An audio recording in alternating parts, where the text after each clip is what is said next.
Welcome to Gomez world. இன்றைக்கி என்ன ரெசிபினா கடையல் சட்னி.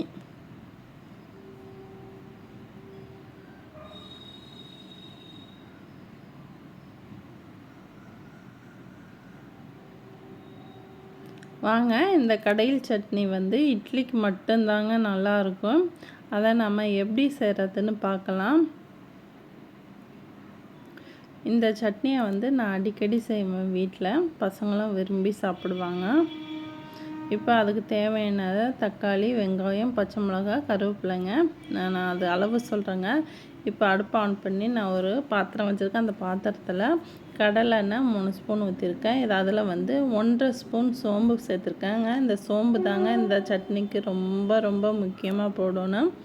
இந்த சோம்பு நல்லா பொரிஞ்ச பிறகு இதில் கடுகும் உளுந்து சேர்த்து நல்லா பொரியட்டுங்க. அதுக்கப்புறமா இதில் கருவேப்பிலை சேர்த்துக்கலாம். இந்த சட்னிக்கு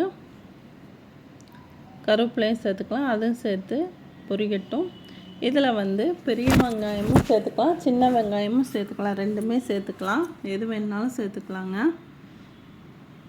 இதில் காரத்துக்கு பச்சை மிளகாய் நம்ம சேர்க்குறோங்க. இது முழுக்க பச்சை மிளகாயில் செஞ்சால் மட்டுமே நல்லா டேஸ்ட்டாக இருக்கும்.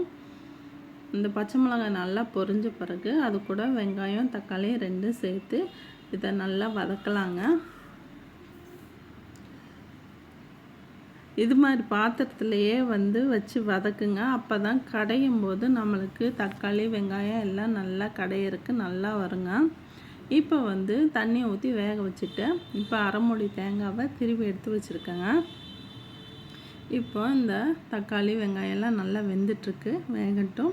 இப்போ இதை நல்லா மையாக அரைச்சி எடுத்துக்கிட்டாங்க. ரொம்ப ஈஸிங்க இந்த சட்னி பண்ணுறது. இதுக்கு தேவையான நான் உப்பு சேர்த்துருக்கேன். தண்ணி கொஞ்சம் வத்திருச்சு. உப்பு சேர்த்திட்டு தேங்காய் அரைச்சி வச்ச தேங்காவை இதில் ஊற்றிட்டு அடுப்பை நிறுத்திடணுங்க. கொதிக்க விடக்கூடாது.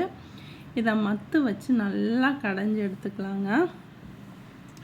பாருங்கள், இது மாதிரி கடைஞ்சி எடுத்துக்கலாங்க.